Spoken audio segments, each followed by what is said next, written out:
te digo, aquí una de las preguntas que me hicieron, que cuando tenemos problemas de variación de peso en tabletas, ¿qué podemos hacer o no? Se me Gracias. hace una pregunta interesante porque no solamente conlleva la parte de granulación, sino también otra etapa de proceso. En este caso, una forma de que podemos solucionar cuando tenemos variación de peso es con un granulado con una mejor consistencia física. En este caso, tener una distribución de tamaño de partícula más homogénea, no tener tantos finos ni muchos gruesos. Al final, el tener muchos finos o muchos gruesos como tal te afecta. Tienes que tener como un equilibrio entre ambos Sí, para que puedas tener una buena, digamos, un mejor control de tu variación de peso. Pero también igual aquí te juega mucho lo que es tu molienda. La molienda es parte importante porque al final tú estás calibrando tu gránulo seco que obtuviste en tu etapa de granulación. Entonces, lo particular es una pregunta que conlleva a manejarlo de maneras diferentes, ¿o no? Otra pregunta que me hacen es cómo se puede optimizar o saber el punto adecuado de granulación. Mira, yo en lo particular, uno lo puede saber hasta que obtengas un producto que cumpla con las características físico-químicas. En este caso, que tenga la parte de reología, una reología adecuada, que tengas una valoración adecuada, disolución, perfil de disolución, uniformidad de contenido o uniformidad de mezclado dentro de especificaciones. El hacerlo de manera independiente y yo decir, ok, esta es la granulación adecuada que debe de tener mi gránulo, sin obtener mi resultado final, no es viable, ¿eh? Porque puedes tener un gránulo con una consistencia perfecta que al final no te cumpla con las especificaciones, en este caso con lo que tú estás buscando, ¿no? Otra pregunta es, ¿qué variables mides para saber el punto de granulación óptimo? ¿Cuál es la que estandarizas para asegurar reproducibilidad? Eh, Aquí, bueno, siempre y cuando una vez todas las variables que mencionaba en el curso las tengamos controladas, como es tamaño de partícula de materias primas, los equipos, eh, toda esa parte, yo me enfocaría sobre las variables de tiempo y velocidad de mezclado, tiempo y velocidad de adición de la solución aglutinante, valor de torque o potencia, si es que tu equipo te permite determinarlo, y la variable que estandarizo es el valor de torque o potencia. Claro, siempre y cuando tu equipo lo tenga. Si tu equipo no lo tiene, yo me iría mucho sobre tus variables de tiempo y velocidad de mezclado, al igual que tu tiempo y velocidad de adición de la solución aglutinante. Aquí no es lo mismo que tú adiciones tu solución aglutinante en 3 minutos que las adiciones en 10 minutos como tal. Igual tu velocidad de tu mezclado y el tiempo que le vas a dar, al final el tiempo va a ser fundamental para que tengas un gránulo con una mejor o consistencia o que sobremectes o que le haga falta. Y aquí, si consideramos el tipo de equipo que ocupes, no es lo mismo ocupar un equipo de bajo corte como un mezclador de listón a que ocupes un high shell mixer, como en este caso un Diosna, un granulador Vector como tal, que realmente el que te pases por un minuto, que le des un minuto de más de granulación o un minuto menos, hace una diferencia considerable. Aunado a que si en los equipos de alto corte utilizas, en este caso, chopper, te va a impactar de manera significativa. Entonces, todo depende de los equipos que tú tengas. Otra pregunta es, ¿qué tanto impacto tiene hacer pruebas de preformulación para el proceso de granulación? Como lo mencionaba en el curso, o sea, el que tú de alguna manera visualices los equipos que vas a trabajar dentro de tu desarrollo y que conozcas los equipos que vas a emplear en la fabricación de tus lotes piloto, tus lotes comerciales, es fundamental. Tu preformulación al final es toda tu investigación que vas a hacer previa a hacer tus lotes prueba, toda la parte que vas a hacer de combinaciones, en este caso compatibilidades, en este caso el seleccionar tus excipientes, el tener todo adecuado para hacer tus lotes de prueba o lotes de formulación, tiene un impacto positivo, ya que te ayuda a establecer tus variables de control, que al final estas variables de control, cuando trabajes ya en tu formulación, van a ser de suma importancia. Otra pregunta es, y con estos cambios, si se decide consolidar más el gránulo, ¿qué pasa con el impacto al perfil de disolución? Igual, una cuestión que mencionábamos, si tú al final, en este caso sobrehumectas, o tú ya te pasaste de tu punto de granulación como tal, en la mayoría de los casos el perfil de disolución se verá afectado en los primeros tiempos de disolución o en todo el perfil de disolución como tal. Habrá ocasiones que si tú tienes un producto que es prueba A, tú realmente no vas a tener un impacto tal cual, pero no llevas un perfil de disolución. En el caso de productos que son prueba B, prueba C, completamente se verá afectado, ¿eh? O sea, por eso la importancia de que tengamos bien definido nuestro punto de granulación y conocer hasta dónde nos podemos pasar sin que afectemos, en este caso, la forma de liberar de nuestro producto. Otra pregunta que me hacen es, en tu experiencia, ¿qué te funciona mejor? ¿Granular con agua o mezclas con alcohol? Eh, yo en lo particular, va a depender mucho del laboratorio, de la tecnología que tengan, del sistema de seguridad que tengan, pero si lo vemos de manera general, las mezclas con alcohol te van a permitir que tu granulado se seque en un tiempo menor, por ende vas a tener una mejor afectación sobre tu gránulo final si lo secas en un lecho fluido. Entonces al final te va a permitir tener un gránulo con mejor consistencia. Ahora, aquí también algo importante, cuando tú granulas con agua o granulas mezclas de agua con alcohol, no solamente es con el sentido de que tengas un gránulo con mejor o peor consistencia, sino también aquí conlleva a que con algunos principios activos y con ciertos tipos de excipientes que tienes, tú vas a favorecer a que se disuelva tu principio activo. Entonces luego el que tú utilices alcohol no es propiamente para que tengas digamos que un secado más rápido, sino porque también de alguna forma estás ayudando a solubilizar a tu activo o en su defecto a que tu, digamos en este caso, tu aglutinante como tal tenga una liberación o te ayuda a que tenga una liberación diferente a que si solamente lo haces con agua. Otra pregunta es, ¿qué impacto tiene la humedad residual del granulado en la compactación del producto? Aquí algo importante, va a depender mucho del producto. En algunos casos, esta humedad residual te puede provocar problemas de pegado, de problemas también de flujo, pero en otros productos, si no la tienes, puedes tener problemas de que no adquieras dureza o de friabilidad.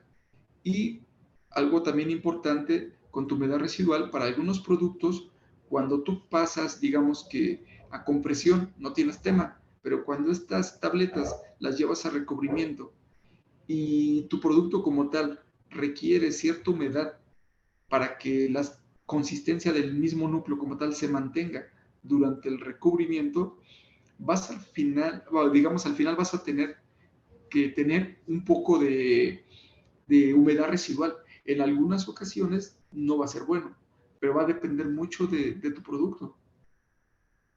Por eso algo importante, tus pruebas, tus lotes prueba, tus lotes de reproducibilidad.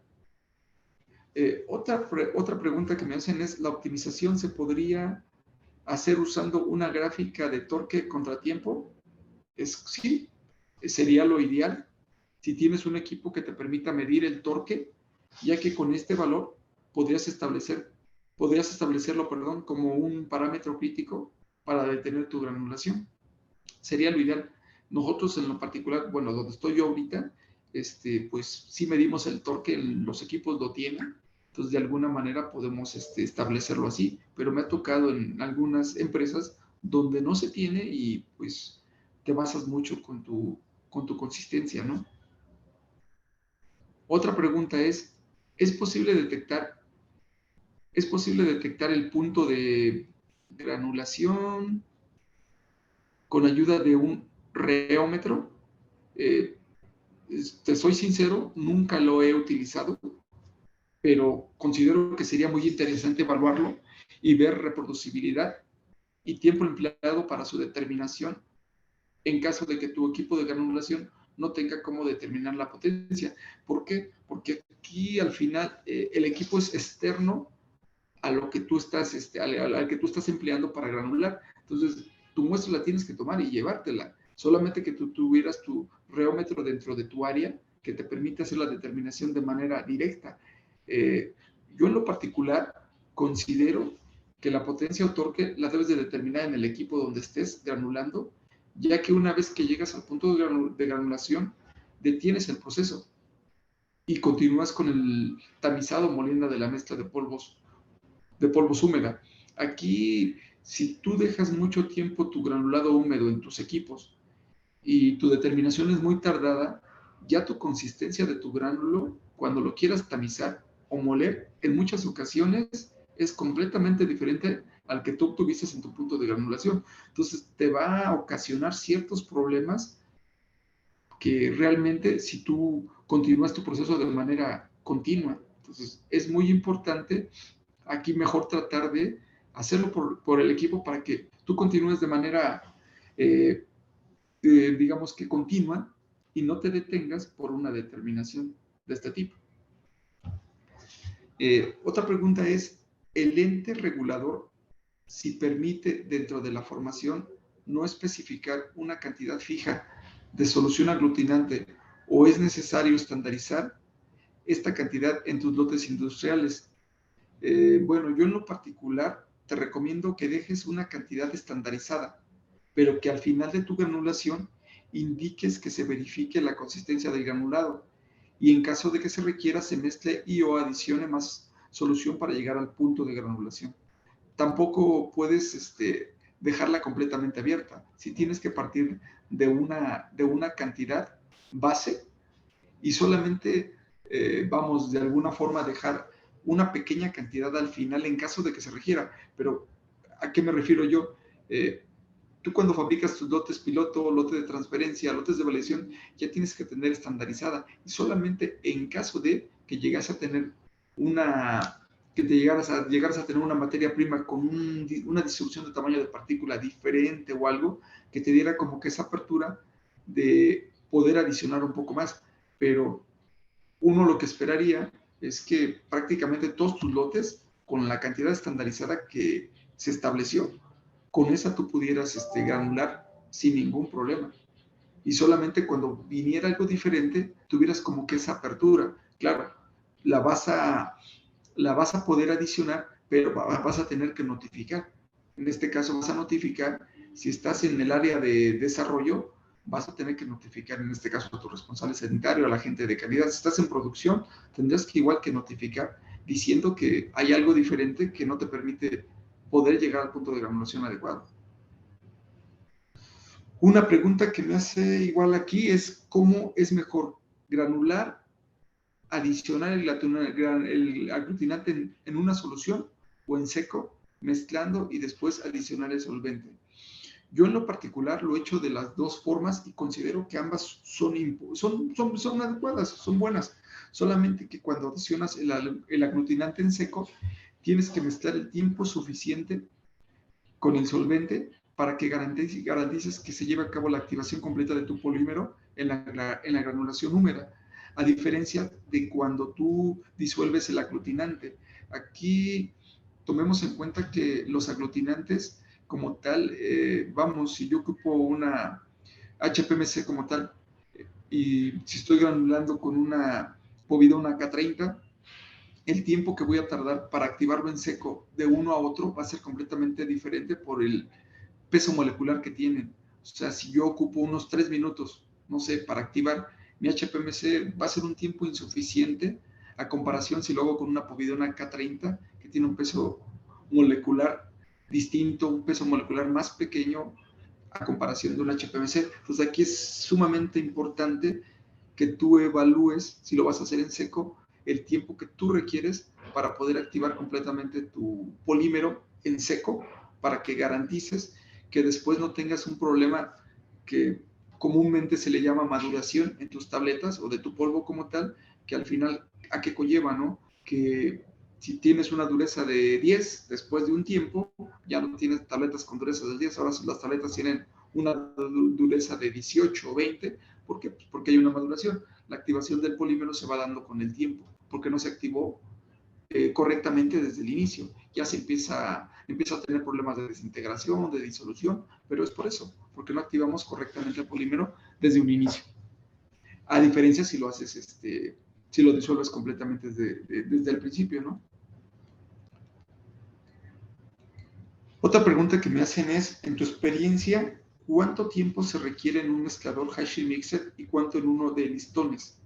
Yo aquí lo que te puedo decir que se requiere menos tiempo en uno de Hi-Shield Mixer que en un mezclador de listón. Esto va a depender mucho, y bueno, esto más que nada depende mucho del funcionamiento del equipo, ¿no? Un Hi-Shield Mixer al final es un sistema prácticamente cerrado en el cual optimizas mejor la cantidad de solvente, el tiempo de velocidad es completamente distinto, el mezclado es más eficiente a comparación de un mezclador de listón, donde tienes muchos puntos muertos, el sistema no es cerrado como tal, entonces de alguna manera permite que no tengas un mezclado tan eficiente, por lo cual tienes que ocupar menos tiempo en un Hi-Shield Mixer que en un mezclador de listón. Otra pregunta que me hacen es, ¿qué tan peligroso es dejar la cantidad de solvente abierta, puesto que ahora las nuevas regulaciones de trazas solventes orgánicos residuales son muy estrechas, aun cuando sabemos que se evapora el solvente en el proceso? Aquí por el tipo de solvente que se utiliza generalmente, que es agua o alcohol, o mezclas de estos dos solventes, eh, yo no, en lo particular no vería un impacto en cuanto a trazas que se pueden generar. El mayor riesgo que se tendría es que el operador lleve a cabo una sobremetación o una sobregranulación. Por eso la importancia de realizar una transferencia tecnológica donde se establezcan los controles en proceso y parámetros críticos para llevar a cabo la granulación y donde al personal, mejor dicho, se les vaya calificando por producto que fabrican. Si realmente vamos, todo se evapora, entonces no tenemos tema en cuanto a que algo se vaya a quedar dentro de aquí, solamente que tengamos una cuestión de reacción en cuanto a lo que es nuestro solvente con nuestro principio activo o con alguno de los excipientes que tengamos, que nos genera alguna cuestión de incumplimiento o generación de sustancias relacionadas. Pero eso nosotros previamente tuvimos que haberlo evaluado en la etapa de desarrollo. O sea, ya tuvimos que haber establecido qué condiciones requerimos en cuanto a humedad para que garanticemos que esa humedad residual que siempre vamos a tener no nos afecta la calidad de nuestro producto como tal. Otra pregunta que me hacen es, para hacer el escalamiento, ¿cuántos cambios de escala recomiendas o pasas directo del laboratorio? Mira, aquí mucho depende de los equipos que tengas en planta, de los equipos que te puedan prestar los proveedores y de la apertura que te den en la planta donde estés trabajando. Yo aquí en lo particular te recomiendo que por lo menos te vayas al doble del tamaño que estás fabricando tu lotecito, pero que sean ya en equipos con principios de funcionamiento igual al que tú vayas a ocupar en planta, sumamente importante. ¿Por qué? Porque si al final yo lo hago, te pongo el ejemplo, en un mezclador de listón, hago mi desarrollo y al final me lo tengo que llevar a un Hi-Shield Mixer, yo tengo que hacer mi escalamiento, pero pensando en el Hi-Shield Mixer, y sí o sí tengo que buscar un equipo con algún proveedor o en algún lado que me permita hacer mi escalamiento, pero en el equipo con principio de funcionamiento similar al que vamos a ocupar en planta. Ahora, si en la planta tiene un equipo más pequeño, mucho mejor, o si en la planta me permiten de alguna manera fabricar un producto con la capacidad mínima que se pueda hacer, pues mucho mejor.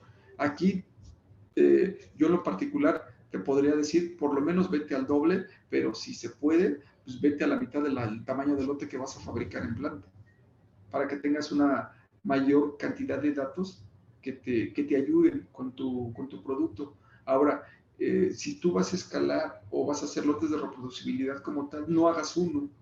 Yo aquí te recomiendo que fabriques 3 lotes. Fabrica 3 lotes, ¿por qué? Porque hay ocasiones que aunque crezcas al doble del tamaño del lote o al triple del tamaño del lote, te das cuenta de un buen de oportunidades que tienes en cuanto a lo que es la fabricación de tu producto, o en algunas ocasiones pues, te das cuenta que lo que estás haciendo está bien o no, y de alguna manera ratificas que tu proceso es adecuado, ¿no? Otra pregunta que me hacen es, ¿por qué recomendaría más el aspecto del granulado que el parámetro torque en el punto de granulación en un equipo de alto corte? Bueno, yo aquí no es que yo recomiende más el aspecto que el parámetro de torque en lo absoluto, pero aquí, ¿con qué empezamos primero? ¿Empezamos con el torque o con el aspecto? Yo creo que aquí tú al inicio no vas a saber el torque si no conoces primero el aspecto. Entonces, lo primero que tú tienes que hacer es conocer el aspecto.